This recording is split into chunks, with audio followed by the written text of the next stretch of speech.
बिना वैल्यू बढ़ाए आप जिंदगी में पैसे नहीं कमाएंगे। आप इस बात को आज समझ लें, कल समझ लें, 10 साल बाद समझें, 50 साल बाद समझें, मैं आपको याद आता रहूंगा कि बोलता ठीक था। You have to increase your knowledge first if you want to increase your income. Problem क्या है कि जितनी जानकारी आपके पास 1 साल पहले थी उतनी ही जानकारी आज है। जानकारी में कुछ बढ़ोतरी हुई क्या? और मजे की बात तो है कि अच्छी आदतें डालनी पड़ती हैं, बुरी अपने आप डल जाती हैं। हैबिट्स के साथ कुछ लोचा है। अच्छी आदतें डालनी पड़ेंगी, बुरी अपने आप डल। सुबह सैर करने की आदत अच्छी आदत है, वो डालनी पड़ेगी। लेकिन अगर आप सैर नहीं करेंगे तो सैर ना करने की आदत अपने आप डल जाएगी। उसमें कुछ करना थोड़ी ना पड़ेगा। Habits makes your future. You can never make your future at all.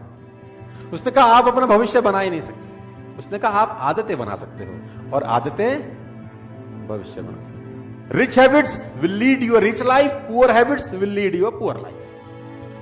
Rice आदतें रईस इंसान बनाती हैं, और गरीब आदतें गरीब इंसान बनाती हैं। तो अगर आपको रईस बनना है तो सबसे पहले रिच हैबिट्स डेवलप करनी, और रिच हैबिट का सबसे पहला फिलॉसफी है you have to become a good reader. आप जान के हैरान हो जाएंगे, बाराक ओबामा ने अपनी दोनों बेटियों को एक कोर्स स्टार्ट कराया है। 3 महीने का वो कोर्स है, और उस कोर्स को बोलते हैं how to read a book fast. How to read a book. 3 महीने का कोर्स है कि किताब जल्दी कैसे पढ़ सकते हैं। आप ऐसी ऐसी किताबों के नाम सुनेंगे कि आप हैरान हो जाएंगे। How to read a book, a book है, तो उसका टाइटल है how to read a book. किताब को पढ़ना कैसे चाहिए, अब आप हैरान हो जाएंगे। ऐसी भी किताब है, बोलता हूं हाँ yes,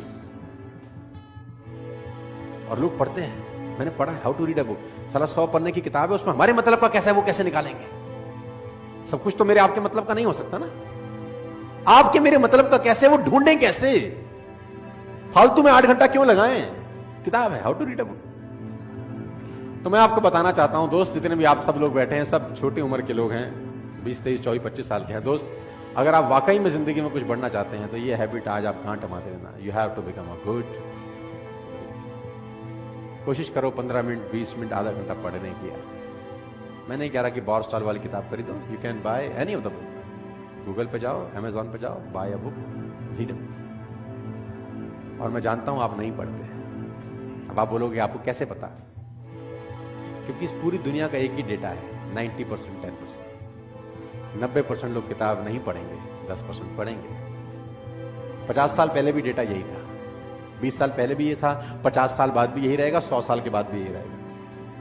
faces will change, number will be same. चेहरे बदल जाएंगे, लेकिन रेशो यही रहेगा। 90% नहीं पढ़ेंगे, 10%। मैं चाहता हूं कि उस 90% में एटलीस्ट आप ना हो, बस आप उस 10% में रहें। मैं ऐसा चाहता हूं। जो लोग किताब नहीं पढ़ रहे उनको ना पढ़ने दो, आप पढ़ो। जो लोग मेहनत नहीं कर रहे उनको ना करने दो, आप करो। जो लोग ट्रेनिंग में नहीं आते उनको मत आने दो, लेकिन आप आओ। Time will tell the difference after 5, 10, 15, 20 years। वो हैरान होंगे 10, 15, 20 साल के बाद कि आज भी उनके पास फाइनेंशियल प्रॉब्लम्स हैं, आज भी उनको बहुत सवालों का जवाब नहीं मिल रहा, और आपकी लाइफ 5 साल बाद, 10 साल बाद, 15 साल बाद वाली किंग साइज हो सकती है। By developing this little